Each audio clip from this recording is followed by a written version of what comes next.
Hello, I'd like to welcome everyone to my opinion piece on the October 5th, 2020 first budget meeting, first of three meetings.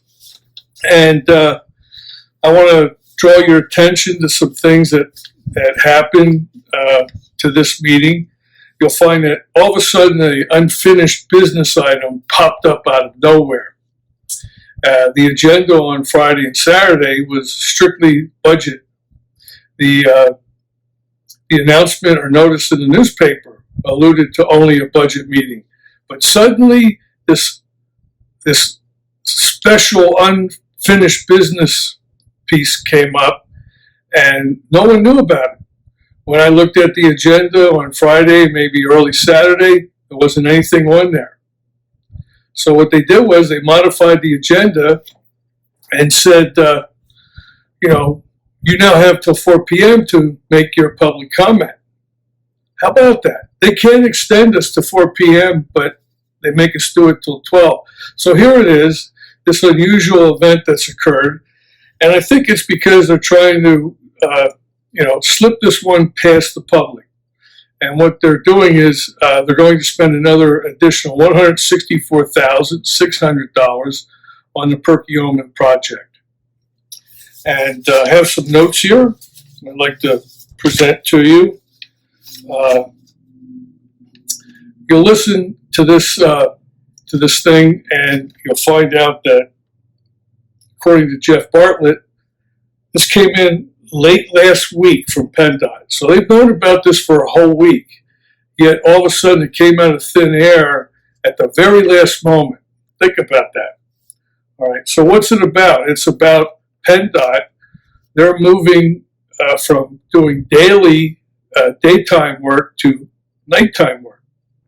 And the other excuse that Mr. Bartlett's giving us is that whoever they pick to do the project, because of COVID-19, they're going to spend extra money on protective equipment.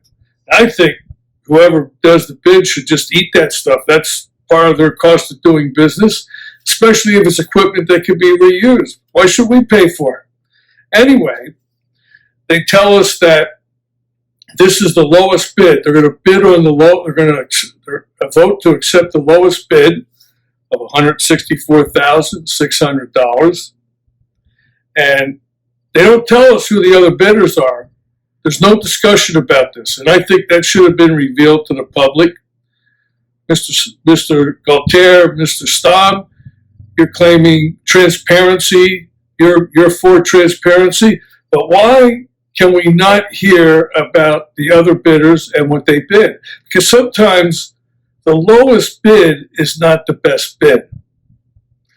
I'm suspicious. I'm not sure there were any other bids. Since this information came in late last week, how did you get three bids so quickly? Very suspicious, gentlemen, and no transparency whatsoever. So we know what to expect from you two in the future, don't we? So Mr. Bartlett claims we're being held hostage by PennDOT. I find that hard to believe. Generally speaking, there's always room for negotiation.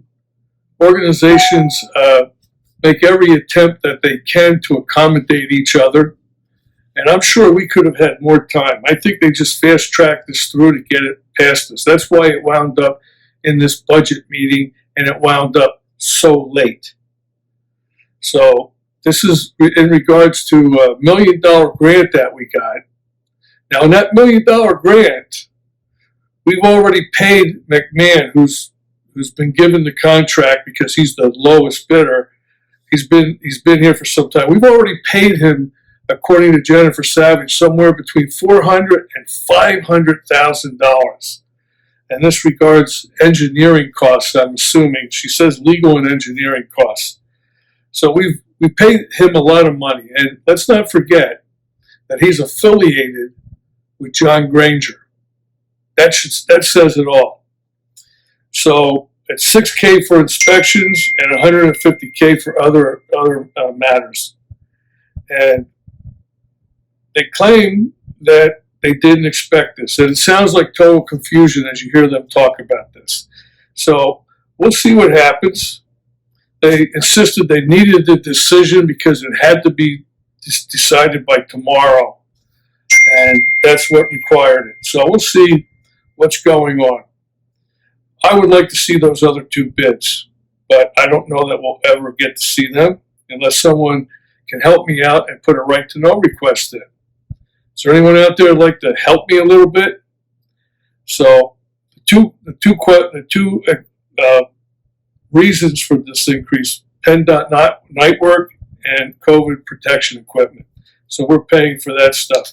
Now, here we are. We have an unexpected expense in our budget, $164,000 more dollars. That's going to have to come from somewhere. And the only place it can come from, since our budget is blown, we're going to have much less revenue coming in than we expected because of COVID. So this is another $164,000 coming out of the sewer fund proceeds. These kinds of surprises are what kills government and kills taxpayers. So if you add up all the times that we're going to the well, and I mean the well being the sewer plant proceeds, we're talking about, I think, in excess of $2 million this year alone that they didn't project or didn't tell us about. So it's just, I think, disingenuous to spring this on the public in the manner that they've done it, and how quickly they've done it without being more transparent. And I wanted to report this to you because this is what you need to know about these supervisors. And according to Casadas, this whole project was to try to create a Main Street in our community. I don't think you're ever going to make that look like Main Street. I don't see how. And he says, we don't want it to look like a war zone. I don't think it looks like a war zone now, do you? But these are his interpretations of our community. And he says that this is all part of the master plan. I wish that, the board would promote the master plan so we can all see what your master plan is, put it somewhere prominent on the website so that every resident can see what your master plan is instead of the personal, private, surprise plan. So, okay. So after that occurred, I want to talk about the agenda. This popped up on the agenda. Mr. Spies, a couple meetings ago, had a district, actually it was the first Zoom meeting, where he told us that the board has nothing to do with the agenda. They don't set the agenda. They don't have meetings to talk about the agenda. Well, you don't need to have meetings about the agenda.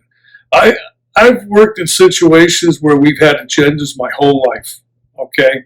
So agendas can be very flexible, but this group, they're pretty inflexible when you try to talk to them. If you talk to them about things they don't want to hear about or they don't have any knowledge of, you can see how irritable they get. But an agenda, they claim, Spies claims, is devised by the staff. And they can't change that. They can't have any input into it, is what it sounds like. But that's not true. The staff was not elected by the people. Jennifer Savage, Lori Getz, the new manager, Jeff Bartlett, they were not elected by the people. We have 5 elected supervisors. They are our government, and they are the ones that get to say what happens and what doesn't happen. But they often try to sidestep their responsibilities. So I could tell you, if I was sitting there as the chairman, or if I was sitting there just as a supervisor, I would insist that we all individually have some input into the agenda. That doesn't mean we needed a meeting with five of us. That means a simple email saying, this is what I think I would like to see on the agenda, and this is why. And then push back if it's not appropriate to be on the agenda at that time. But I do not think that the staff should be dictating what the agenda is. They can have input into it, but ultimately, the buck stops with the supervisors. The problem with our government is these guys are very good at sidestepping responsibility. So, and that's why we have this surprise unfinished business item that goes to the lowest bidder, but we don't know who the other bidders were, and it's an additional $164,000 out of an already broken budget that's going to have to come out of the sewer fund proceeds. So, with that said, let's go on to what this meeting was supposed to be about, which is the budget. So, I watched the portion of the budget related to the police department, and I really think that the chief did a good job. I am a big supporter of the police department. It is more than just a necessary component of our community. They are here, they put their life on the line to protect us. And they protect us day and night, 24/7, every year, year-round. And what I like about this budget is the revenue that they're projecting just from the activities that they do. It's not a lot of money, but it's pretty much flat. I think we could do better, but it's flat and it's okay. The expenses increase gradually, but they're relatively flat as well. So if this is really what they want to see and what they need, I think it's very reasonable. I don't know if the chief did this himself, but it was a budget presentation that was well put together. It also compared 2019 to year-to-date 2020 and to his projections for 2021. The only other comments I would like to make, though, is that there was a discussion about the scales, the weigh scale. This brings in a lot of revenue for the township. Right now it's near, I think somewhere near where the current administration building is, past the district justice's office. So they divert trucks off of 422 and weigh them. Looks like a really good place for that scale to be. So we're going to buy a new scale for $30,000, put it there. But then the chief had some good questions about, is it movable? I think Speece asked that question. Well, it is movable, the chief said, but putting it up into the promenade area is a real problem. And I agree with him. So he wants to let them know that, hey, can we keep that small parcel if we sell that property? I'm hoping we never sell that property, but this is one of the plans they have. They're going to sell it. So if you take this scale up to the promenade, can you imagine the problems it's going to cause? You've got the fire department. You've got the police department. You got EMS up there. You've got community center, the swimming pool that they want to put in. You've got administration up there. And then you're going to have the scale where you're going to have all these trucks coming up to get weighed. And how are they going to queue up? What if you have a really busy day and you've got this huge queue waiting for trucks to be weighed? And then if there's problems, where are these truckers going to park until everything is finished? It's going to be more chaos. This thing is not well thought out. And there's going to be other issues that are going to pop up. Their budget, at least for 20, 21, and 22, is over $20 million to spend on construction. I guarantee you, with how inexperienced these guys are and with how little we know, it's going to be more like closer to the $40,000 that we have left in the bank. So consider that. I also want to talk about this traffic signs that flash the speed. They're very ineffective. As far as I know, nothing has ever come out of the testing they've done over here in 47th Street. And Greg Galtier, if you want to see how bad speeding is, spend some time at 47th Street.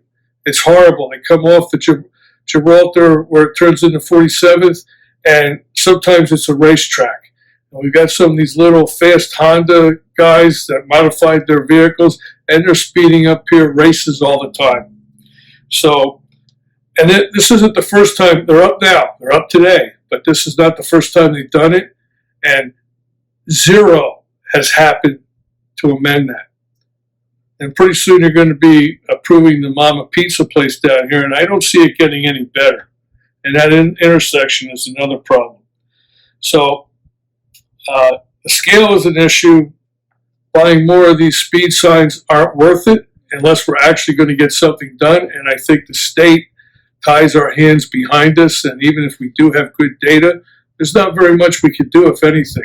All it does is appease the residents into thinking that something might be happening. Later on, we get disappointed when nothing happens. So it's not a very good project, I think.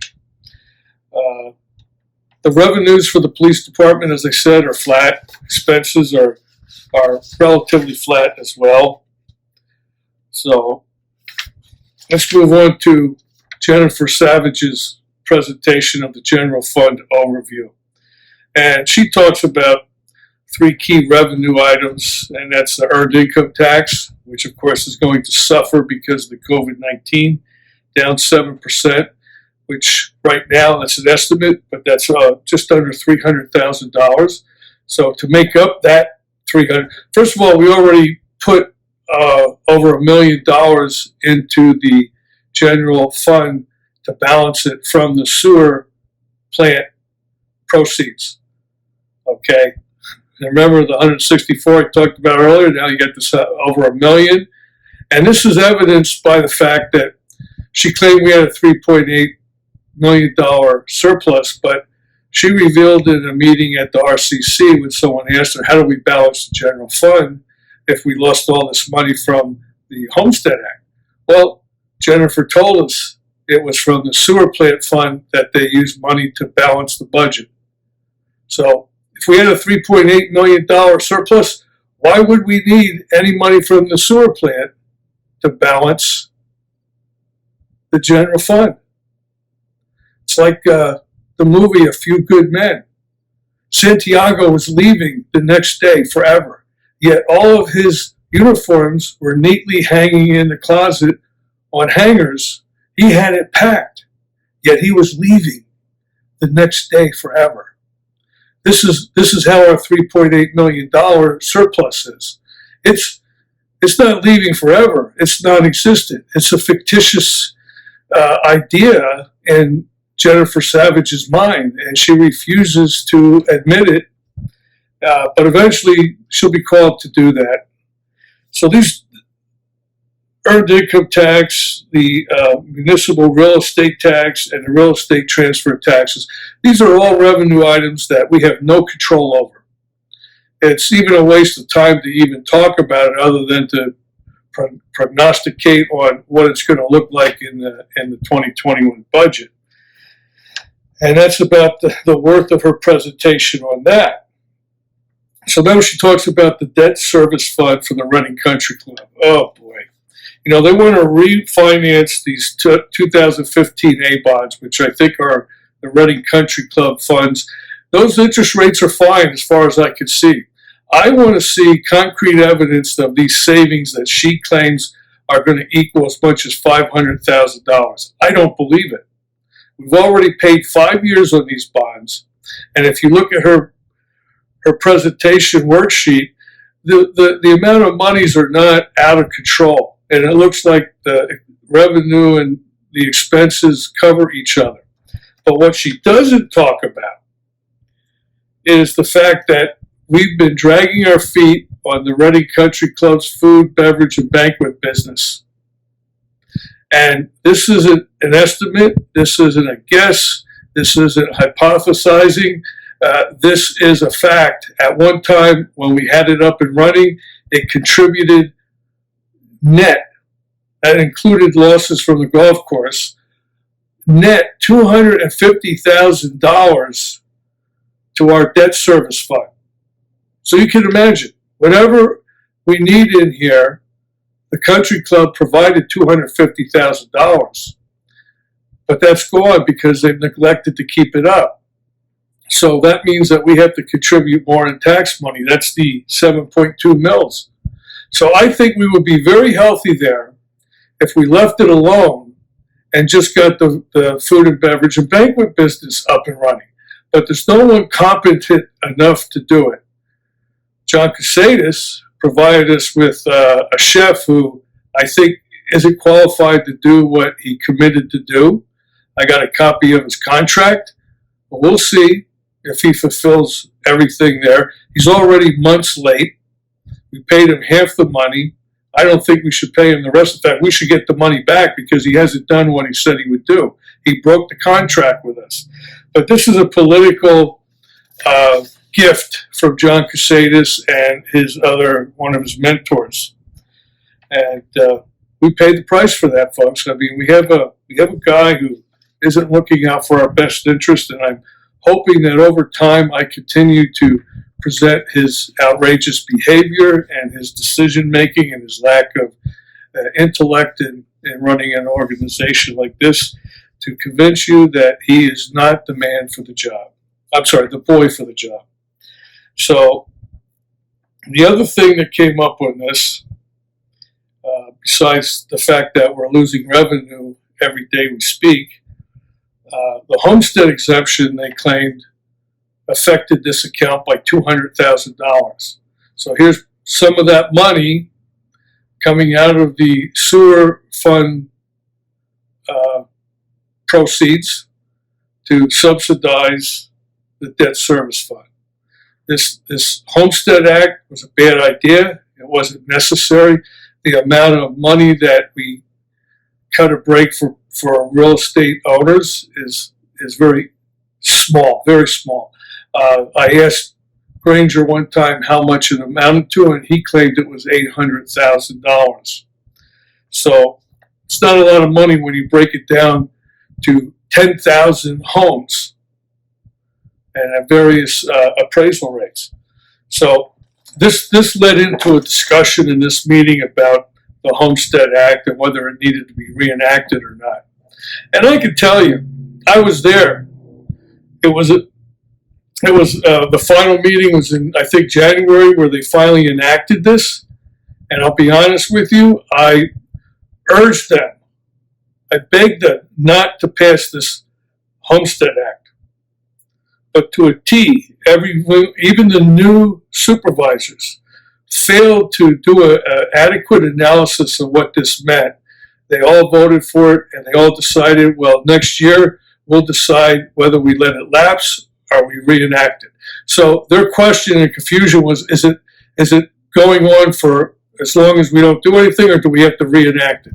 The answer is, supervisors, that you can't figure it out yourself, is it has to be reenacted for the following tax season. So my advice to you is to let it go. Don't continue the Homestead Act. Personally, financially, I don't think it really affects a lot of people if you let it go, and it makes budgeting a lot easier for the community. So reenactment is required. Please check it out. You'll find out that I'm right. Then you talk about the utility fund. Now, the utility fund, that's just the lights and the hydrants. There's not a lot there that you could say. It's a fixed amount. It's in our tax bill. The only thing I have to say about it is that last year, for this year, they enacted a slight tax increase. Now, this is after they told us that once we sell the sewer plant, we wouldn't have to raise taxes. And I think they did this just to give us a little poke, ha ha. We told you we don't see raising taxes, but we're going to raise this little tax just to let you know that we can. I think it was a bad decision. I think it was unfair to anyone that had to pay this tax. It could have waited a year. They claim it was just a small thing. Okay, well, if it's such a small thing, why not wait till next year? They couldn't stop themselves from doing it. Maybe they were bored. I don't know. So that's the utility fund. Then there were some discussions about questions about the $3.8 million surplus. They didn't really respond to that yet. But then also there was a question about the audited financial statements. Now this is a big one for me because they're due on April 1st and they're supposed to be made available to the public by April 15th. The DCED has permitted them to extend that period. They're going to forgive any fines related to it, but they didn't say take the rest of the year to do it. And I have a phone call into them because I want to find out how far can they take this. Can they do it next year? So Jennifer Savage claims that one of the things that the township has to provide is MD&A. Well, that's management's discussion and analysis. And this has to be provided for every annual audit report. The CPA firm can't do it. Someone in the government here must do this. Typically, I think it's maybe the township manager working with the finance person and also getting input from the board. All these things have to come together because management discussion and analysis talks about liquidity, our debt service, assets, the future, what's going to happen in the future, any unusual occurrences or projections. So this is MD&A, and this should have been started to be worked on months ago. Apparently, they haven't concluded it yet because I think part of it, we have no internal control. We had, Granger left early. Then we had a manager put in there who had no management skills as a township manager, and she left. And then we had Clarence in there who didn't know what the hell he was doing as a township manager anyway, and I observed his behavior there. He got $1,000 extra a month, and I don't know, he still may be getting it. I'm trying to find that out, but no one has answered my email related to that question. So supervisors, when are you going to answer my email about the stipends that you're paying them? So then Ham was the township manager, and then you have now Jeff Bartlett, who this jury is still out with me, but it looks to me like he kind of fibbed on his abilities and his experience, but we'll see. So it's very difficult when you have 3 township managers in less than 7 months to put together an MD&A. But someone should have been working on this and thinking about it. So now they're telling us that the financial statements might be ready in October, but more likely the first meeting in November. Can you imagine that? These are 2019 audited financial statements, are not going to be ready till almost a year later. It's obscene. And it all turns back to the budget and internal controls and just the general management of our township. They're inept. They're not able to do the job. They refute if you give them criticism, they take it like it's a personal attack. So I'm sitting here talking about these things, and I don't see them contacting me, asking me about my thoughts.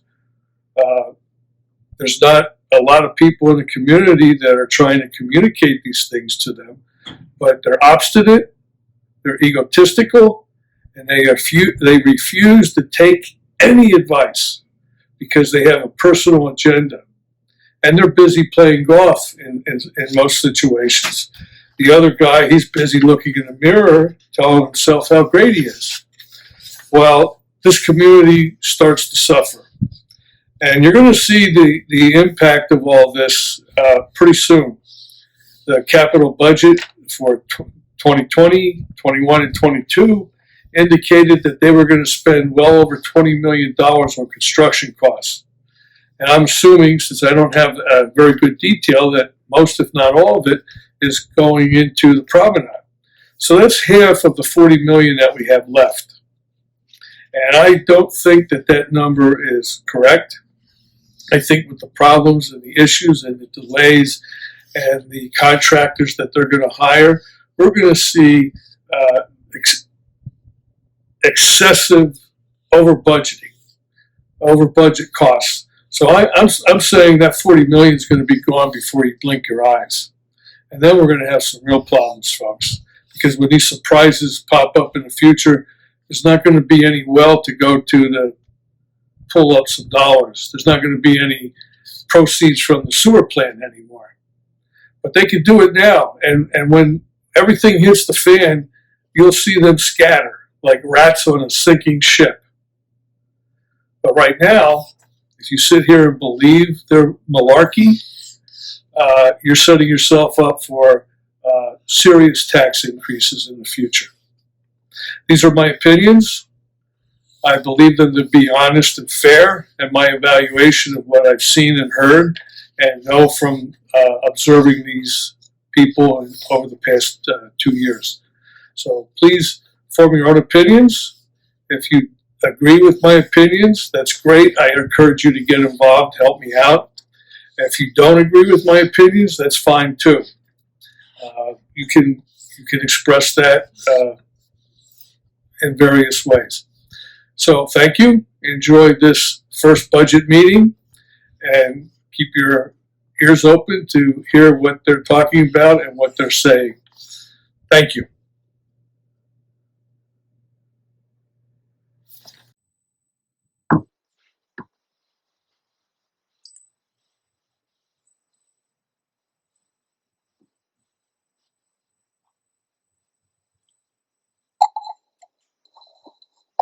Okay, good to go. Very good. Thanks, Laurie. I'd like to call to order the Monday, October 5th, 2020 meeting of the Board of Supervisors for the special meeting discussing the budget. Please rise for the pledge to flag. Pledge allegiance to the flag of the United States of America and to the republic for which it stands, one nation, under God, indivisible, with liberty and justice for all. Roll call. Mr. Staub. Here. Mr. Gautier. Here. Mr. Casadas. Here. Ms. Kircher. Here. And I am here, Dave Spees. Public comments. Laurie? There were none submitted. None? Thank you. So we move to unfinished business. Discuss and consider awarding low bid for the Perkiomen Avenue project. Jeff, I think you're going to explain this one? Yes, I'll jump in on this one. Late last week, we were notified by PennDOT that they wanted to move ahead with awarding the bid for the first grant award with this project. That's it's a $1 million grant portion of it. The problem that arose is the bid came in $158,000 higher than budgeted for. The budget was for $1 million, and of that $1 million, $6,000 needed to be set aside for inspection services. The bid itself came in at $158,000 more than the million. The total comes out to $1,164,000. That includes that $6,000 cost for inspections. When I spoke with our engineer about it, the project engineer from McMahon, they said there were a couple factors that caused this to happen.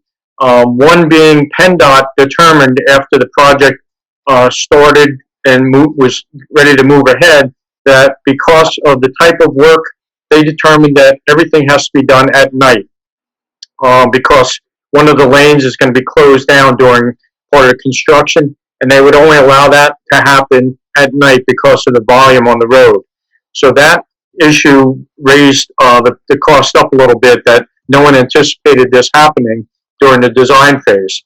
The second issue, unfortunately, with COVID, PennDOT is requiring a lot more personal protective equipment and more isolation of the workers. So that added a little bit more into the cost that nobody really anticipated. We knew that it might be out there, but most construction projects, the guys are separated out enough and working not right on top of each other, but there's a lot of extra regulations that are being put in place.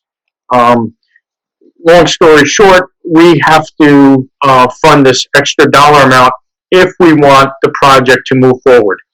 If you recall, the Board of Supervisors, in agreeing to this project, we agreed as our match to the project that we would be paying the soft costs, the legal and the engineering costs, as our match. And we have already done that with a very significant amount of engineering work that had to be done with this project. The issue is, if we do not agree to move ahead with this, PennDOT basically, they hold all the cards on this. And if we don't agree to fund the additional amount on this grant, they can shut that grant down. And if that one gets shut down, the second grant, which is $2 million, is also going to get shut down. And we're going to lose those grants. The project will be shut down completely, and we will have spent all that money on engineering, and we'll have nothing to show for it other than some engineering documents. It's an unfortunate thing to happen, but we had no real choice in it. The part that's troubling is that PennDOT only notified us at the end of last week that, oh yeah, this is what happened, and they now have said that they need a decision by tomorrow. They understand how municipalities work, and that we have to go to boards and get approvals, but they don't seem to really care. I spoke with our project engineer, and he said PennDOT is running the show, and if we don't go along with it, we're going to lose all of that grant money. This is federal money and state money combined under the two different grants.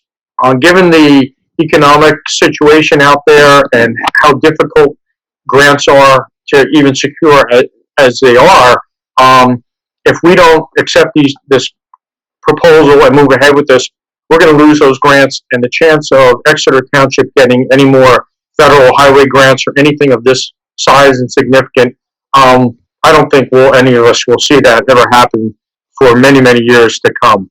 I did talk to him about the second grant and the bidding on that, and he said because they now know that it has to be all-night work, they're going to add that into the specifications, tighten that up, and they're also going to account for COVID protections with PPE. And because of that, he said he feels that grant will come in pretty much where the bid will come pretty much in line with the grant. He said there might be a slight reduction in the scope of the project just to account for that. If it's close, he said there'll be like an alternate put in that we can deduct off a small amount of work in order to stay within the grant and hopefully not have to pay any additional money than what we have already paid in engineering plus this $164,000. I know Liz has she's online with this. She read through the agreement and she agrees with what the engineer told me today too, that basically PennDOT is in charge of this, and if we don't go along with this, the whole thing walks away. So unfortunately, I'm the bad guy on this one, that I need to recommend that we fund this through our budget process. I believe all the money for this project was originally planned to come out of the capital fund for capital projects, and this truly is a capital project. So my recommendation is that we authorize PennDOT, notify them officially that we will fund the additional money, and then we can move ahead with this project. And as part of our budget process, we can put that, we can identify that $164,000 in the capital budget for this project. Any questions? I just rambled there, but I think I hit all the points on this. Two questions, Jeff, just to confirm the grant. The second one was $2 million. How much was the first one? $1 million. So $3 million total. And are there any additional potential surprises? I mean, to me, it's very frustrating that the state would do this. I mean, if we didn't have a meeting scheduled, I'm not sure what would happen. It just so happens that coincidentally we do. But yeah, are there any other potential curveballs in the dirt here for us? I don't believe so, in terms of, they've done their due diligence on all the utilities and things of that nature, so I don't think we're gonna come up with any new surprises along the way with that. Again, they're hoping that the second bid process that goes out for the $2 million one, that they have put enough into that, in the specifications there, that they can keep it within the limits of the grant. Because my concern, I asked him directly, I said, are we looking at a 15% bump on $2 million? We're at, $300,000 additional, and he did not believe that would happen. How much have we spent on engineering costs already? I'm not exactly sure. Jen, I think we're in the neighborhood of around 300,000. Is that correct?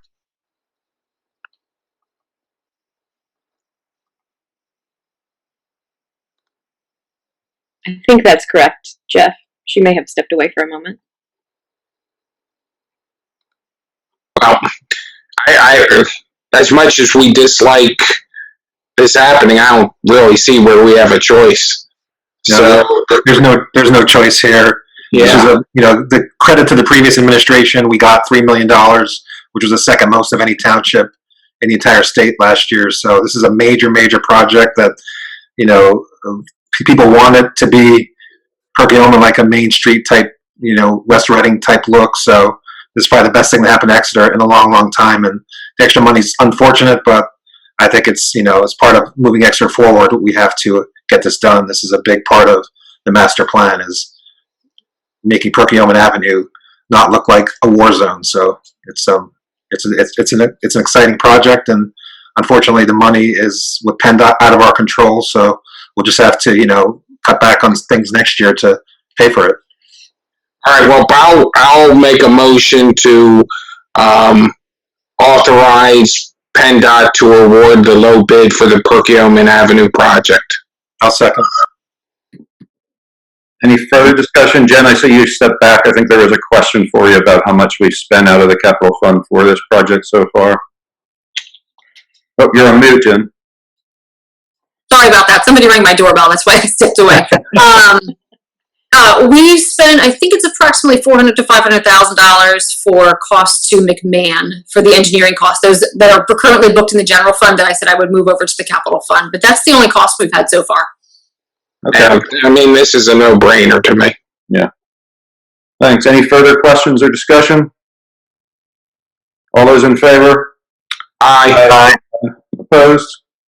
I'm opposing it because I don't know enough about it. Okay. So 4-1, the motion carries. So you got what you need, Jeff? I do. I will notify PennDOT first thing in the morning so they can award this, and we can move ahead. Thank you.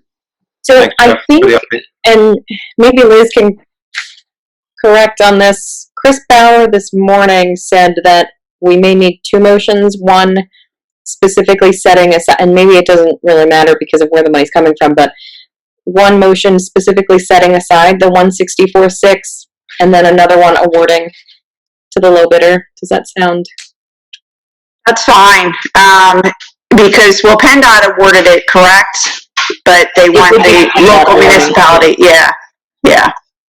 So I think we need a motion confirming that we're going to, With the low bid, and then also approving the additional money to be spent, yep.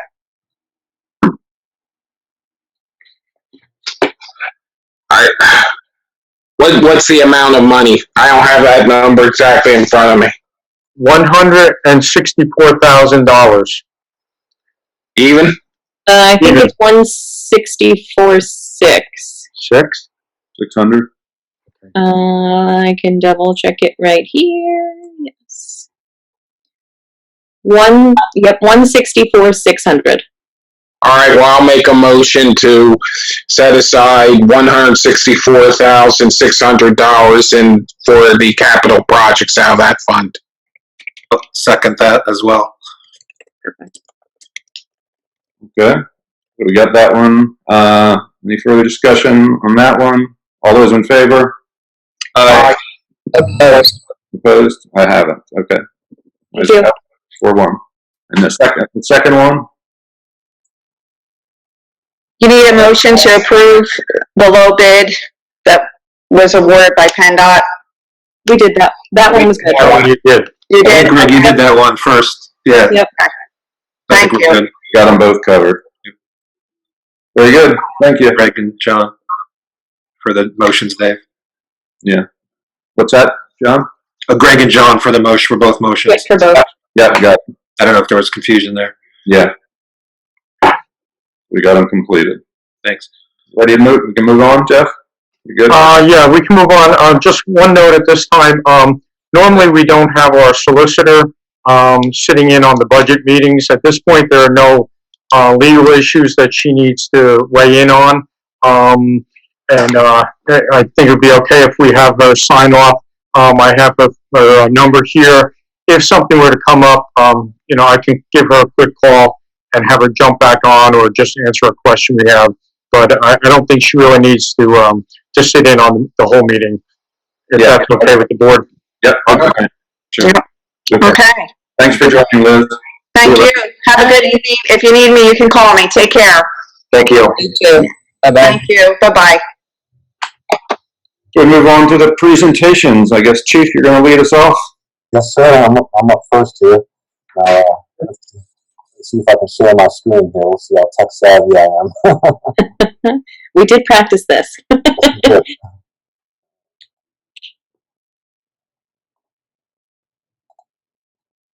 All right. Here we go.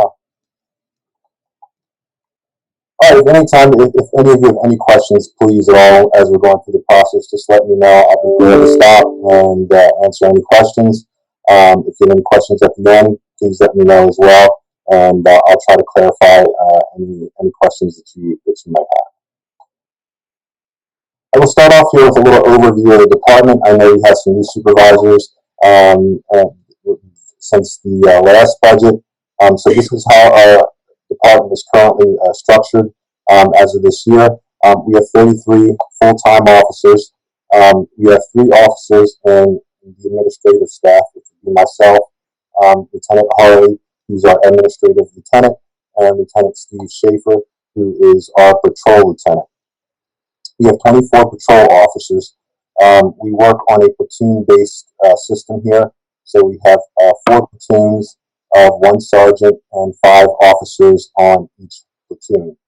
We work 12-hour shifts. So we have a AM shift from 7A to 7P and a night shift from 7P to 7A. The platoons work 8 weeks of one shift and then 8 weeks of another, so they rotate throughout the year. We have 5 detectives, so we have 1 detective sergeant and 4 detectives. We have 2 traffic safety unit officers, which is comprised of a traffic sergeant and 1 traffic officer. We also have 2 full-time and 1 part-time administrative staff that work in our front office here. Vacancy-wise, we have 2 vacancies next year, and we have 1 vacancy, which will be the very beginning of 2022. And these are officers that will have maxed out of the drop program.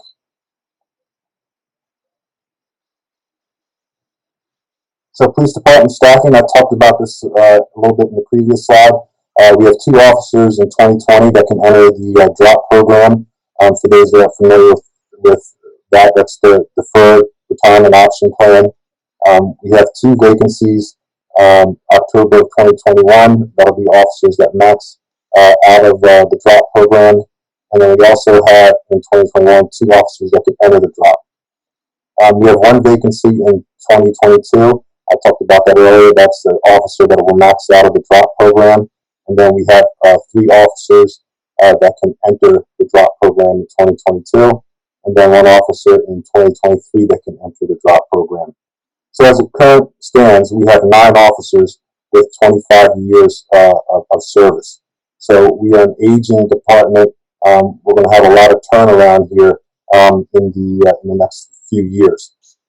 We have 2 to 3 officers a year for the next 4 years that will be reaching retirement years of service.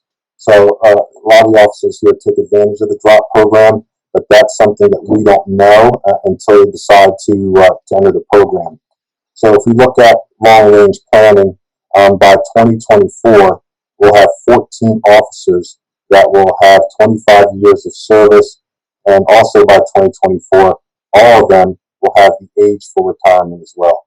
So again, we're looking at a lot of hiring that could potentially take place here in the next few years. So I mean, it's essential, of course, that we keep up with our retirements. And I put a little blurb in there about, of course, the unfilled vacancies can reduce our staffing levels below minimum levels, which require our overtime for cover shifts. And again, we want to make sure the officers are safe there out on the street. So it's important that we fully staff our shifts. Each new hire at recruit level saves the township approximately $40,000 as well. Chief, Yes. the drop program, they're in that for 5 years? Yes, sir. Is that the way that works? Yes, sir. So they have a maximum of 5 years that they can be in that program. However, they can leave whenever they want. So they don't have to commit to the 5 years. If they're in it for 2 years and they want to leave them, that's an option that's entirely at their discretion. Okay, and how do you calculate the savings of $40,000? So a recruit level salary is approximately $60,000. A base salary for an officer right now that has reached through their steps is $100,000. So it's about $40,000 in saving immediately for each officer that goes. Yeah, okay. It would even be more probably. Yes. Factor in other costs. Okay, thank you. Mm-hmm. So again, with those 3 vacancies next year, one of the things that I want to do, and I'm asking, of course, the board is enable me to fill those vacancies next year. As soon as possible. It's not something as easy as we get an officer and we hire them off the street. We have a 6-month program, the Coach People program. If we have to send an officer through the academy, there's another 6 months. So if we put an officer through the academy and put an officer in our Coach People program, you're looking at really a good year before they're any good on the street. So again, it's really important that we keep up with those vacancies as they occur. So of course, we are a 24/7, 365-day-a-year department. We respond to 911 calls, of course, deter crime, assist EMS, locate and arrest criminals, and one of the good things is engage in community policing, which is big here within the department. So we'll talk a little bit here about our patrol activity. You'll see see a couple of charts here, and I'll do a year-by-year comparison, 2018, 2019. On our reports for 2019, we're down in actual, which is the blue column, radio calls, but we're up in our reports. Radio calls don't give a full account of what the guys do day in, day out. Radio calls don't include the walk-ins to the police station, people who call the department directly to report complaints as well. On our citations and accidents, if you did look at the comparison there, from 2018 to 2019, they're similar each year, and with roughly a little over 3,000 a year in citations, and our accidents are in that 600 to 640 range a year. And you can see where we're at mid-year for 2020 as well.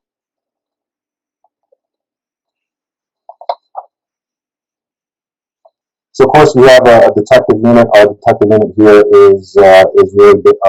Their caseload is pretty high. We have our 4 detectives, one of which is currently assigned to the DEA. That'll be ending here within the next few months. They were assigned 243 cases in 2019 with a 46% clearance rate. Their involvement total involvement in cases is 448 total cases. So they're really busy back there. They have a lot of different duties. They process evidence, transport evidence. They manage our JNet computer system, perform their background checks. They work patrol approximately 20 times a year while other officers are at training. This saves and cover shifts and overtime. And one of the big things is we have a detective that manages our evidence room here, which is a full-time job.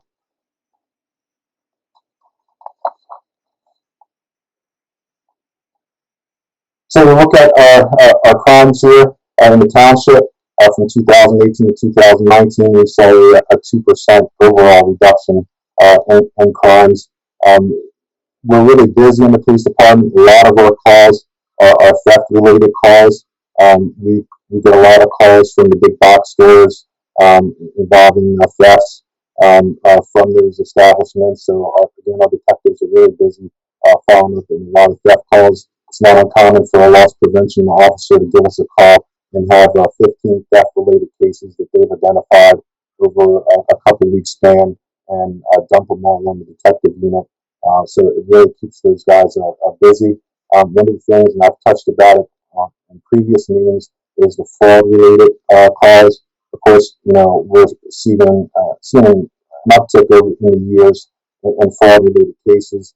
It becomes a lot easier for a criminal to defraud victims than having to take the risk of going to stick up a store or some other means to get money. Fraud is increasing in its complexity. The fraud cases require a lot of time and effort because a lot of times officers, the detectives are having to write search warrants and perform legal processes, which again take a lot of time. The officers here in the police department are very aggressive. If you look under our drug possession numbers, you can see that we make a lot of self-initiated drug arrests here in the township. They do a fantastic job here in getting drugs off the street. They're very proactive at it, and they do a really good job. So we had, we also had a drug delivery resulting in death. We had an overdose. We had an officer here and a detective unit followed, and that was able to make an arrest for that. So anytime we have an overdose here in the township, an officer, especially one that involves a death, the detective is assigned to follow that up, and we try to get as best as we can hunt down the person that delivered to them, and make the appropriate arrest when we can do that.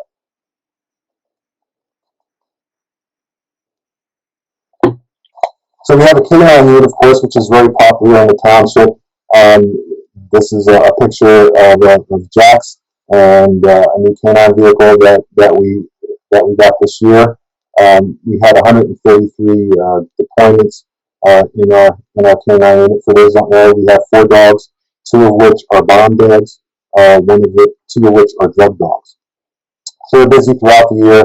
They do building searches, search for missing people. They assist the high school, and we do the locker searches when asked. Locate, apprehend fleeing suspects. Community policing details. Our dogs, again, are very popular here in the community. We try to do as many of those as we can. Respond to bomb threats and, of course, narcotic searches, which are kept really busy at. We'll have 1 dog retiring sometime here this year. Officer Evelyn's dog, Nitro, is coming up on retirement age. We won't be replacing that dog, so we'll be going down to 3 dogs next year, and that's an approximate savings to the township of about $27,000 by going down to 3 dogs. And I still think that we'll be, coverage-wise, we'll still be fine with the 3 dogs that we'll be going down to next year.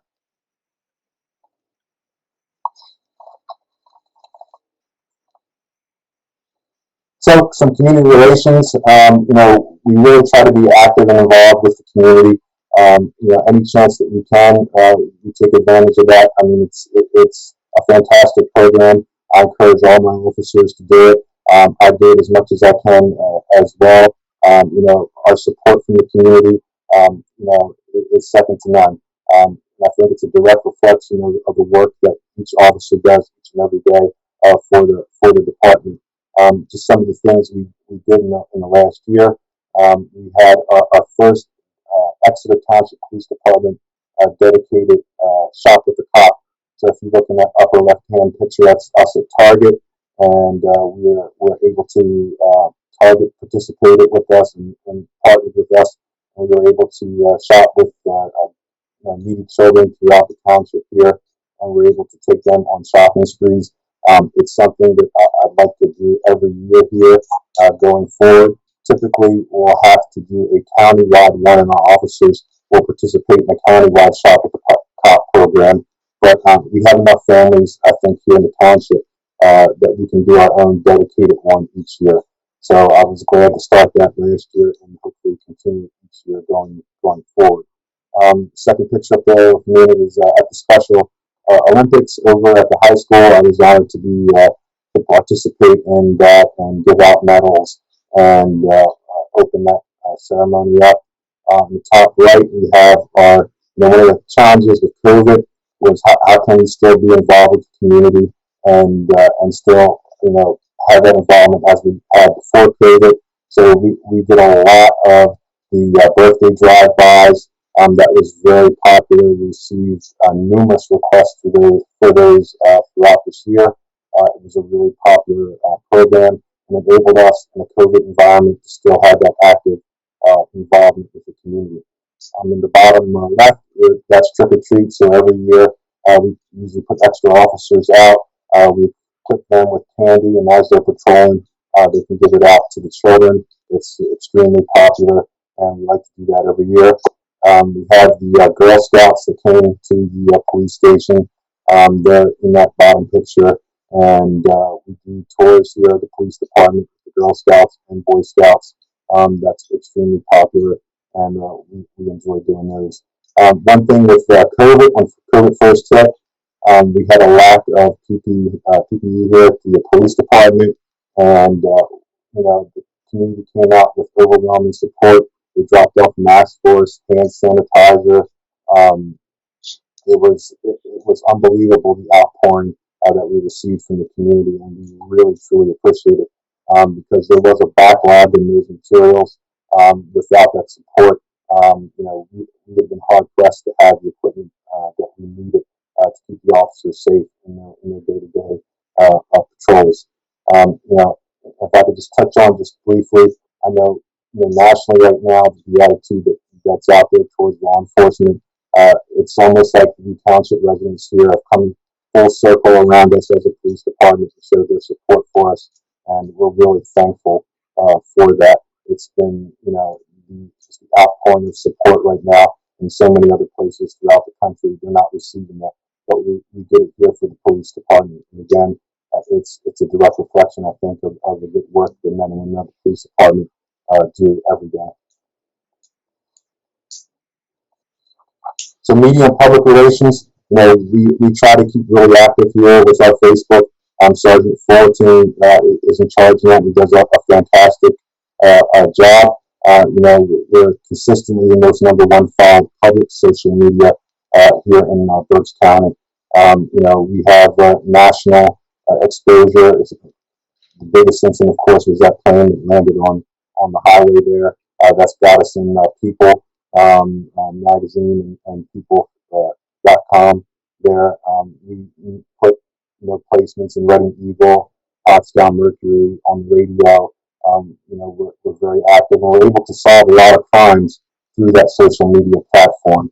So, since I've been here, we've identified people in Target in the back stores that are committing retail theft, and we'll put their pictures up there, and we'll get them saying, "Hey, I did it. I'm begging you. Please take my picture down." So it's very successful, and it works. It works really good for us, and we want to continue using it as much as we possibly can. So a big, if we get into a little bit of the overtime, I know overtime is always a big issue for police departments. I know we try really hard here to be good stewards of public funds. These are just some numbers for overtime. In 2018, we had approximately 292,000, but 57,000 of that was reimbursable overtime. In 2019, we had 288,000, and approximately 50,000 of that was reimbursable overtime. Who reimburses us? So we get reimbursed. A lot of it is grant money that we receive from the Federal Highway Safety grants. It could be DUI overtime, progressive driving overtime, ticket or ticket. Our DUI checkpoints are all reimbursable. Our seatbelt enforcements and blitzes are reimbursable as well. It all funds from the federal government down at the state level to the police department. Thank you. Chief or Jen, do we have the numbers as far as year to date that we can share? That was my question. Yeah, I have it right here.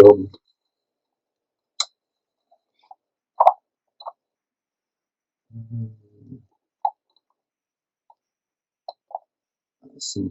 So the year to date would be, let's see.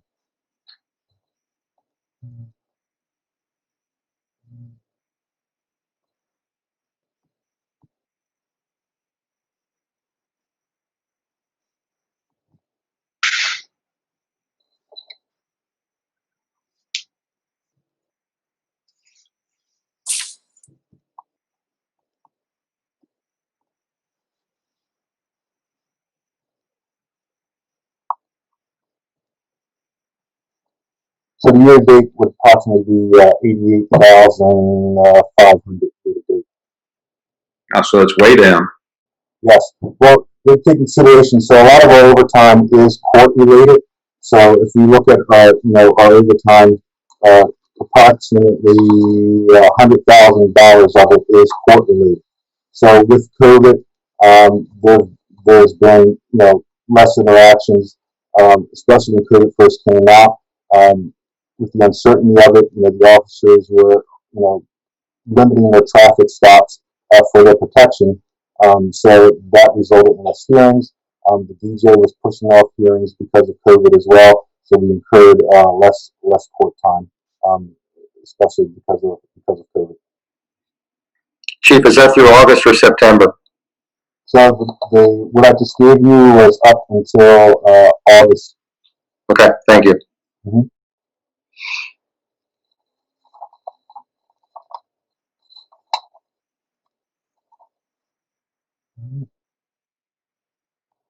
So looking at going forward with capital expenditures, I guess this is my wish list for next year. One of the things that I think would benefit the department here is having weigh and motion scales. We do a lot of mix-up details here. I'm sure if any of the golfers here would see us during the day, you see us sometimes waving the trucks in off Perkiomen Avenue up here to complete our truck inspections. We issue about 170 mix-up motor carrier safety inspections during those details. Fines totaling on average about $25,000 a year that we issue just in the mix-up fines. It would really make a lot easier for our motor carrier safety inspectors if we had weigh and motion scales that the trucks would just, of course, go across, and we have that instant weight right there for vehicles that are heavy.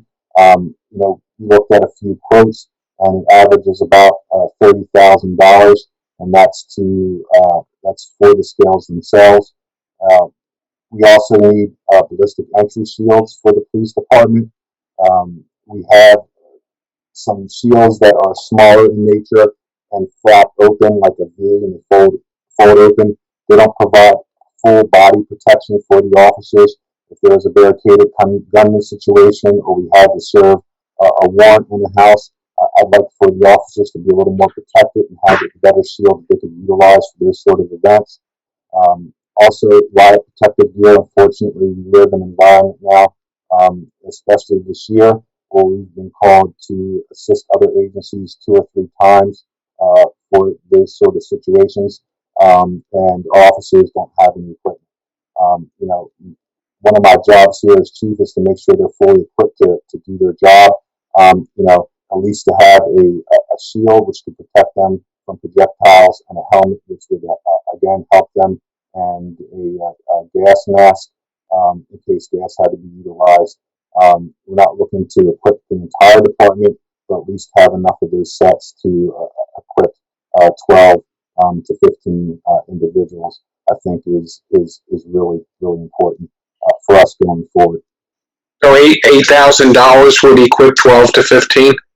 So as it stands right now, we recently got some money from the safety grant, so we were able to get some of that equipment in. So at $8,000, you're roughly looking at $1,000 per kit.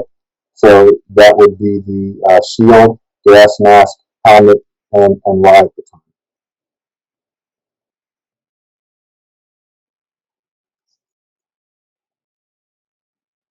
Chief, is that an upgrade or is that something new?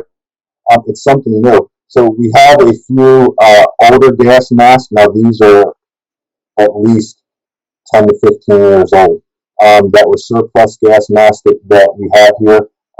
Only a few of the older officers have those, but even those, you have to replace the filters for those, and some of the seals are rotted on them. So we didn't have any shields at all, and the helmets were all Army surplus helmets that only a few officers had those as well. So a lot of these purchases would be new purchases for the police department. You don't have any vehicles here. Is there a different presentation that includes vehicles, or are we in good shape vehicle wise? So the fleet manager, Larry, will be presenting those when he does, I guess, his whole presentation for the township. That's fine. Yep, I'm not going to out. Yep, that's fine. One other question, Chief. The weigh-in scale, is that something that once it's in the ground, it's there permanently, or can it be moved? Once it's in the ground, we can dig it back out and move it if we need locations. I know one of the things the guys were hoping was that at least we would, hopefully, in any situation, if we decide to move here, that we would keep that small parcel up there on the corner where the guys currently use for the truck inspections. The new location that we might possibly be moving to isn't really conducive to using the weigh and motion scales. So hopefully we can keep that, and I don't know if that's a right of way for the golf carts up there as well, that corner up there. So we're hoping, if we move, that we can keep that area and continue and leave those scales in place for truck inspection detail. Great, thanks. One other question that's not on here. On Dunham Drive, we have that, I call it a speed checker. I don't know. I think you probably can collect data from it. It also has a solar panel on it. You know what I'm talking about? Yes, sir.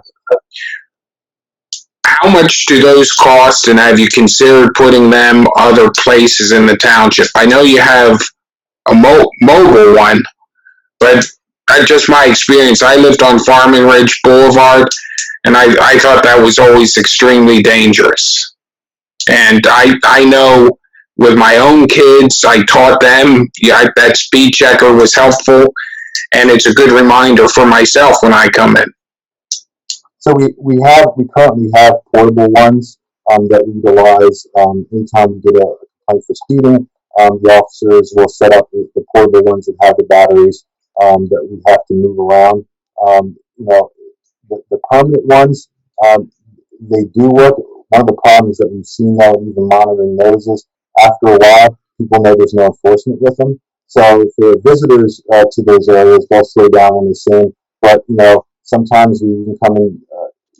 It's even come to be that people will use them to see how accurate their speedometer is, and they'll fly down. We still end up having to have speed enforcement in those areas as well. A lot of times with our mobile ones, we'll use them again, place them in areas, and it will slow traffic down initially. And then again, once people get used to them, you'll see the speeds start to pick up some. But it is a good tool initially to get those people to slow down and to determine if we need to have set up speed enforcement details in those areas that are identified where there are a lot of speeders.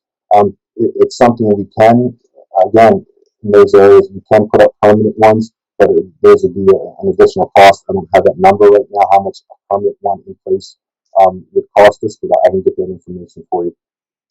I'd be curious for that. Thank you. I think we have 4 of them, Chief. We have 2 solar and 2 non-solar of the movable ones, correct? Correct. Yeah, the solars are more expensive, obviously, Greg. Sure.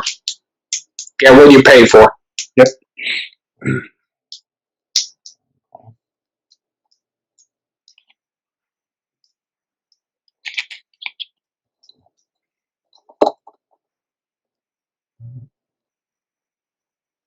So some of the goals, of course, of 2021 goals for the department is to continue the police department's policy and procedure review update. We have a lot of policies and procedures here that we've been updating throughout the year. We'd like to get to a point where all of them are updated to meet current standards in policing and best practices. So we're continuing to work on those. Recruit, hire, and retain the best candidates to serve the Exeter Township community. We're looking to hire 3 officers next year, and so we can again keep our complement up to where it needs to be. We want to improve existing systems and solutions that aid in investigations, improve operations, and increase our efficiency. We've recently purchased some software that enables us to amplify or zoom in with video. So if we get a call from one of the box stores and they have video for us, a lot of times the video is grainy or it's too far out and you really can't get a good look at the suspect.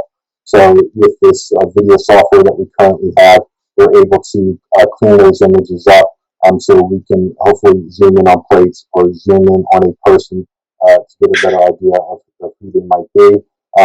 We have our MVR system, mobile video recorders up in our cars that are up and running. They're really popular.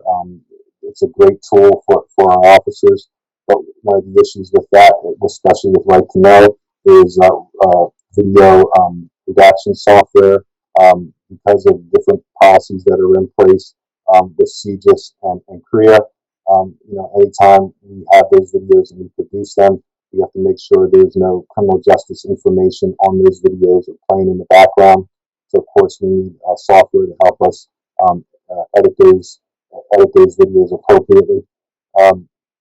Promote crime and control. Promote crime control and prevention. One of the big things, of course, with the township here recently is thefts relating to fraud. So, anytime we can get out there and educate the public on these frauds that are widespread, it benefits us. We have our community service program here that Sergeant Bain leads, and we get out there and try to work with homeowners. If they ask us, we'll come out and do a survey of their residents and tell them how they can improve security at their residence, whether it's lighting, cameras, etc. So educating the public is an important part of what we do. Enhance community partnerships and engage in community-oriented programs. This year was a little hard to do with COVID. We're hoping next year, I hope there's a vaccine or something that can help us and get back out there and do what we love doing, and that's working with the community. Enhance use of social media and technology to promote the department and solve crime. We're very good at putting images that we get from our thefts, our break-ins, our burglaries, putting them out there on social media and identifying suspects. But we also, I think, in today's time and age, want to use that same mechanism to put the good word out of what the police department does day in and day out. We do a lot of good things throughout the year, so using social media to promote those things, I think, is really important. Again, it only shows the public, hey, we're out there and we're working for you, and it's an important piece of what we do. Hey, Chief, do we have a future goal or a time frame in your mind for pursuing or achieving accreditation? Yes, so we achieved our original approval for accreditation. We had some issues with the former company we were going to use and the contract that they produced. So we're hoping with the new solicitor on board that we can work through those issues and keep that moving. In the meanwhile, I know we have the accreditation standards and proofs that we need to achieve accreditation. So part of that updating that policy and procedure and putting things in place to keep that moving is an important goal that we have been consistently working on. But hopefully we can work with our new solicitor and going through some of those contract hiccups that we had before to keep the process moving. Great, thanks. All right, so our revenue,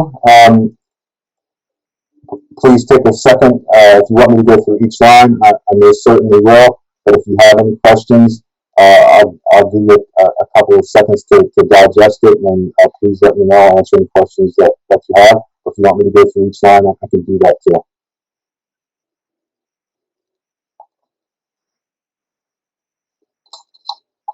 I looked at it this afternoon and didn't have any questions.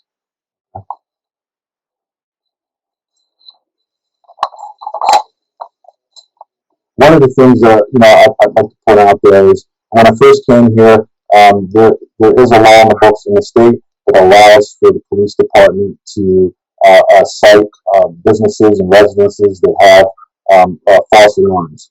It takes up a lot of our officers' time in responding to false alarms, and it wasn't common when I got here that we'd have a business that might have a false alarm every other day. Those calls tire our officers, and we weren't really enforcing that fee schedule that's currently in place for false alarms. So we put something in place now where we have that up and operational, and we were able to really increase that year over year for those fees. So it's something that, again, you get fined a few times, you're going to make sure you stop having the false alarms. So it hopefully reduces some of those calls for officers going forward. The $25,000 in 2020 police equipment grant, is that targeted towards a certain area? So that money was received from the scale. Donate that money to the police department. So we're looking at how to spend that now. There's a few larger items that we're looking to purchase. Some of that is software for that redaction software that I talked about earlier. And one of the things that has generated with having MVRs in the car is requires a lot of work for Lieutenant Harley to do on a day in and day out basis. He has to print multiple copies of anytime an officer requests those videos to be downloaded, or if it's for court.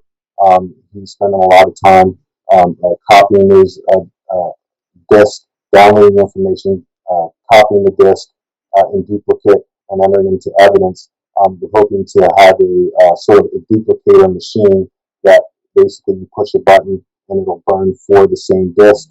It'll apply labels to them so we can speed that process up. So that will, again, that's going to bite into a huge chunk of that, not a huge chunk, but a decent amount of that money as well. Great, thanks. So expenses, these are expenses for the year. Again, we work really hard here, and we're trying to be good stewards of the money that's given to us. Some of it is completely out of our control. Approximately 85% of our budget is salary. salary and benefits. That's what it works out to. So what's left over, again, we try to use, we really try hard to be good stewards of that money. Is the canine, do we get reimbursed from the county at all? No. Is that number in there? No. I noticed you, for professional development, you're proposing $99,500 this year, but then $89,500 in 2022 and 2023. Why the decrease? So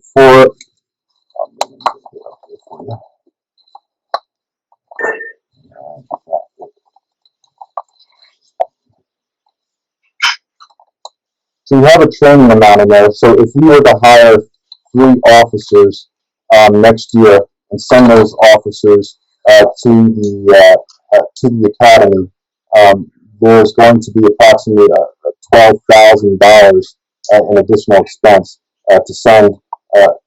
If we send 2 officers to the academy, send them to the academy. So that professional development, why it seems higher for next year, is because of those 3 hires.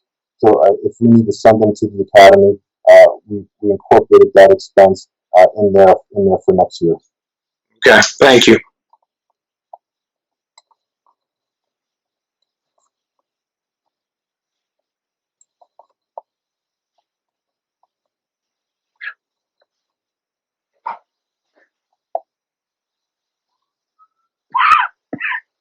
All right, that's it for me. If you have any questions, if you think of anything afterwards, please let me know. I'll be glad to answer any questions you might have. I'll look at that price for the permanent speed signs and get that information back to you. Again, I'm here if you have any questions, and thank you for your time. Thank you, Chief. Thank you, Chief. Okay.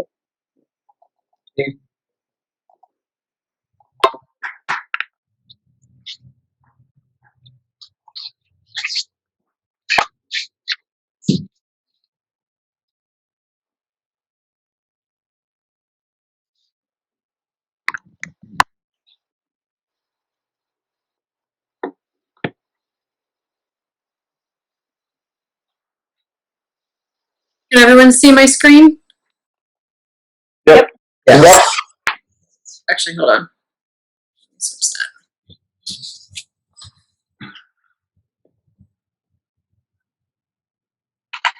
That was a little better. So today I'm going to do a general overview of the general fund revenues. I'm going to focus on the revenues that are not in a particular department. So Chief, of course, covered the police revenue. Laurie will be covering Parks and Rec. Will cover engineering. But these are kind of the more generalized revenues, and I'm going to focus mainly on the impact that COVID has had on some of the larger line items and where we anticipate 2021 going due to the pandemic and the effect on these. So the first one we've talked about in the past, earned income tax. Probably it's approximately 33% of our budget. We generally collect about $4 million in earned income tax. So this year, of course, the COVID-19 pandemic has increased the unemployment rates across the country, and which results in lowered earned income tax revenue for the township.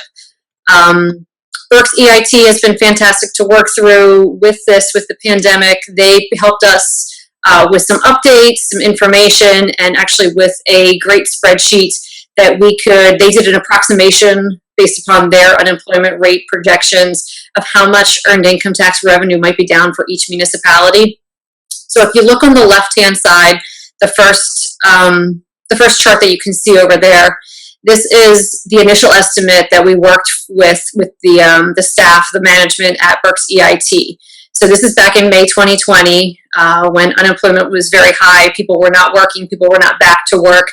So they were approximating when we got to the September, the August, September, October, where we are starting to receive payments for the second quarter of 2020, that we could be down approximately up to 70% of our earned income tax we would not be able to collect because people were not employed. So at that point, based upon our budgeted figure of $4,053,000, their spreadsheets, the percentage of collection percentages, they were saying we could be down up to or a little bit over $500,000 or 13% of our revenue. So what I've done over the past couple months is, as we receive payments each month, I've filled in the actual payments we've received and kind of tracked this through to see where we are ending up. So the chart on the right shows through the payment that we just received in early October. We have good news. Every month has been getting better and better. We are now only projected to be down $296,000 or 7% of our budget. I am hopeful that November and December will have positive results as well, and that $200,000 to almost $300,000 will be much less. So like I said, we have very positive results over the last 5 months, and I'm hopeful that we can get closer to $200,000 maybe under budget. So for 2021, we're approximating, instead of $4 million, to be somewhere closer to the $3.8 to $3.9 million range. Any questions on our earned income tax? Nope. Municipal real estate tax. So we generally collect, after the homestead exemption, $2,130,000 was our budget for this year. Projecting that we are going to be in the $2,025,000 range. So due to the COVID-19 pandemic, the real estate flat period was extended, as we all know, from June 30th to September 30th. We followed suit with the county and other Berks County municipalities to extend this flat tax deadline in order to help all of our local residents. It appears people utilized that extension of the deadline. Many taxes have been paid during that extended flat tax period. Unfortunately for Charlie Diamond, our tax collector, it created some additional work for him because there are people who were not aware of the extension of the flat tax period, and he's received a lot of payments that did include penalties, so he unfortunately has to send those payments back and get folks to write him a new check. So it did create a bit of a snafu for him, but he's been handling it. So as of September 2020, we have collected $1,978,000, or about approximately 93% of our budget in real estate taxes. Nobody's quite sure what's going to happen there. We will collect more during the penalty period. We generally have a 96 to 97% collection rate. I'm hopeful we'll get there, but not sure. We're thinking maybe closer to a 95% collection rate for this year. We will, of course, eventually get the money, it would just be in future years after it goes to the tax claim office. Penalty period, of course, was pushed from July 1st to October 1st. We normally collect about $5,000 to $7,000 in penalty. So, of course, penalty, I'm assuming, would be somewhat less, not a significant amount of money to begin with, but we should have a little bit less in penalty revenue this year. And the 2021 penalty revenue, I would say, would probably go back to the $5,000 to $7,000. So the budget for 2021 for real estate taxes, approximating back up to the $2.13 million, which is level with this year's budget. So really, it doesn't change the budgetary level. It's just whether when payments are made. But hopefully next year the world will be a little more righted, and we can get back on track with the real estate payments. Questions on real estate tax? No. Right. The last piece I just wanted to address specifically was transfer tax, real estate transfer tax. So of course we monthly receive transfer tax on properties that change ownership in the township. We generally have about $40,000 in revenue we receive each month. As everyone knows, in-person real estate showings were suspended during the complete month of April. Therefore, there were very few sales or settlements that occurred in May 2020. The settlements that did occur were transactions that were already in play when the real estate market was kind of shut down. So we lost about $20,000 to $30,000 in May of transfer tax there because of the slowdown. So they did open up the real estate industry again in May. The market has been very active throughout the county and in the township over the past few months. Transfer tax has increased significantly over the last couple months. I'm actually thinking, as you can see, our August payment was $63,000. I actually just got the reports for September about 4 o'clock today before I left the office. So September's payment that we receive in the next couple weeks is another $63,000, I believe, $63,000 or $64,000. So the market is very hot. We are receiving good income there. So I'm approximating this year to be about $425,000. Next year, I'm approximating the budget would be closer to $480,000, which is what we budgeted in 2020, which is about $40,000 per month. Transfer tax questions? No. All right. Anyone else have any questions about any other revenue sources? When we present the draft budgets in November, of course, all of the revenue sources will be in there, but these are our 3 primary sources of revenue for the township. All right, I'll move on. So I'm going to cover 2 of our separate funds tonight, being the 2 of the larger funds, the debt service fund, which pays the payments on the Reading Country Club debt that we have remaining, and also the utility fund, which is for hydrant and streetlight service. All right, so for the debt service fund, this is the 0.72 mil tax that we receive on assessed values. We did, of course, this is impacted by the homestead exemption that we enacted this year. So the revenues used to be closer to $900,000. We are down about $225,000 due to the homestead exemption.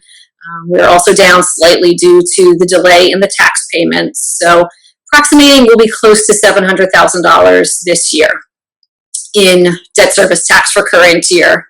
All the debt payments have been made for this year.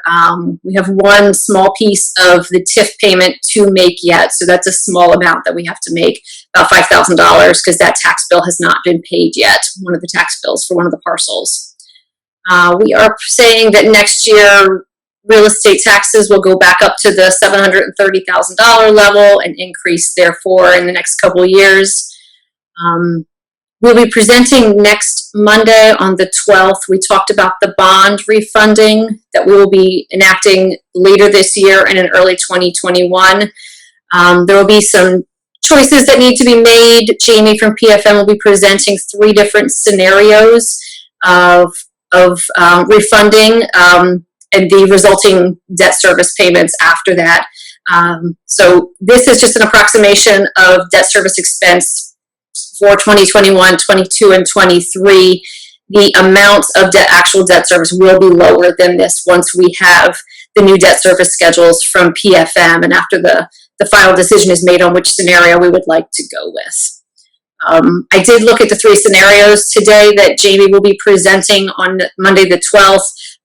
They're all lower than this amount, and we have appropriate funding in the debt service fund to continue throughout the payment of that debt. Any questions on debt service? The homestead exemption, is that something that has to be approved on a yearly basis, Jen?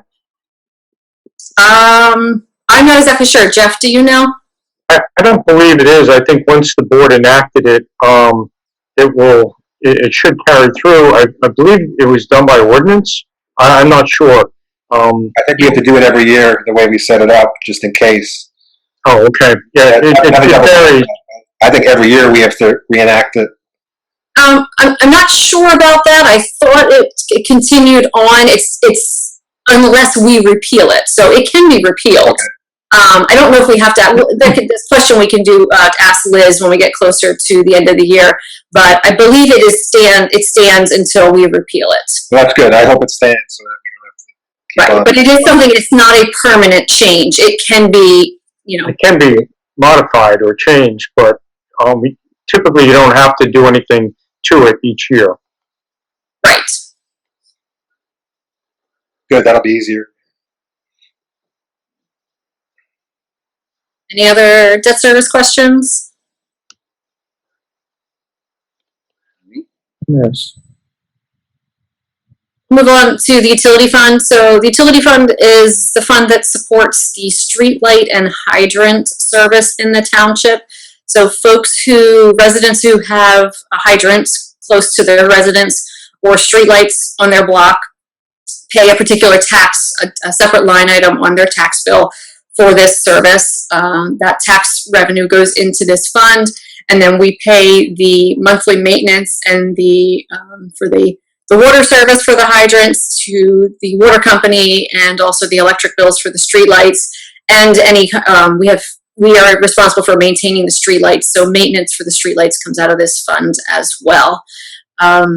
So this fund, those of you who were on the board last year will remember we did some slight increases in 2020 to the rates because this fund was running at a slight deficit, and we were having to give it a small temporary loan at a certain point in the year till it recouped its tax funds. So the rates had not been addressed in many years, and of course utility rates increased, but we had not increased the tax rates. So we did a very slight increase. I mean, most people saw just a couple dollars increase on their tax bill for both of these services, and it seems to have righted this fund. So now that we're not looking to make any money on this fund, we're just looking to cover our expenses. So this year we have a better financial position, and hopefully we can sustain with the tax rates going forward for the utility fund.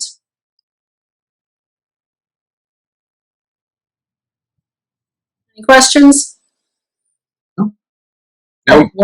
Why is the TIF payment from Exeter Commons on this sheet? Is that for the utilities you had to pay up there? There's three. No, it's actually, the TIF payment gets paid out of all three funds where they make tax payments into. So the payment is split between the general fund, the debt service fund, and the utility fund. Okay. Thank you. Mm-hmm.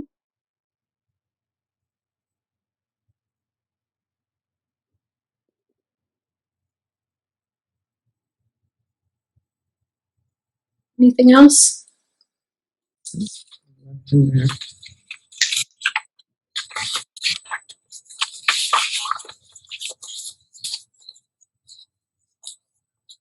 Very good. So that covers other funds. Is there anything else for this evening, Jeff? No, that should be it for this evening. Obviously, we'll be continuing these budget hearings. We have several more scheduled, and we'll just pick up with where we left off with our board meeting next week, and then a budget meeting the following week. Yeah, the following week we'll be discussing the highway and fleet department. The liquid fuels fund will be in there. Laurie will be covering the Parks and Rec departments. Also, the park fund will be there, will be addressed, and we'll be covering engineering. So more general fund expenses and some additional ancillary funds that we have. Okay. Thank you. I have two questions in the future. We still have that $3,800,000 surplus. Is that going to be, as we go forward, brought into it? And I'd still like to look at the audited financial statements. Are they back yet? We, Jen, I don't believe, do we have the final version of the audited, of our audit? No, I was given a draft last week. We have to complete the MD&A, the management disclosure and analysis portion, which is the first 10 to 15 pages of the financials. So that is completed by the township. Then it will go back to Maley, to the auditors, for their final internal QC, and then we will have a final audit to be presented to the board. So maybe for the last meeting in October, we're dependent upon Maley basically for their final QC and when they have somebody who can devote time to it, or it might be the first meeting in November that we will bring it to the board. Okay, thank you very much. Okay. Any other questions, or we move on to Laurie? Are there any public comments on general non-agenda items? No, there were none. Very good. If there's no other comments, I guess we take a motion to adjourn. A motion to adjourn. I'll second it. That's all I'm done. Any further discussion? All those in favor? Aye. Opposed? Ayes have it. Thanks, guys.